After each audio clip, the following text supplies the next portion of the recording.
চিটাগাং কিংসকে আইনি নোটিশ বিসিবির। বিপিএলের বেশ কয়েকটি দলের বিপক্ষে পাওনা অর্থ পরিশোধে অনীহার অভিযোগ রয়েছে। এর মধ্যে অন্যতম চিটাগাং কিংস।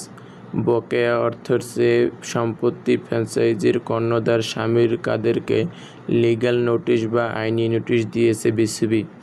জানা যায়, বিসিবি নোটিশ দিয়েছে 46 কোটি পরিশোধ করার জন্য। এর পরিপ্রেক্ষিতে তিনি সংবাদ সম্মেলন ডাকেন।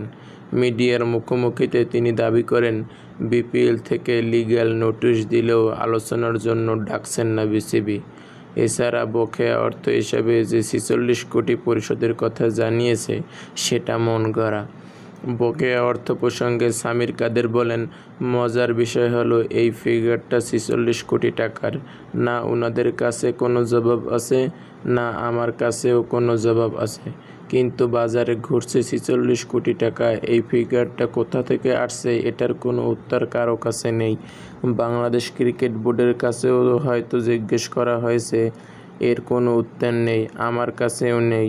লিগ্যাল নোটিশের বিষয়ে সামির বলেন, মাসখানেক আগে আমাকে লিগ্যাল নোটিশ দেওয়া হয়।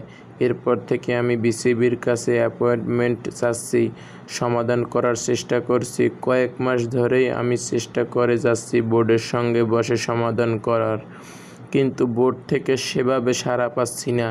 বিপিএলের সর্বশেষ আসরে রানার্স আপ চিটাগাং কিংস।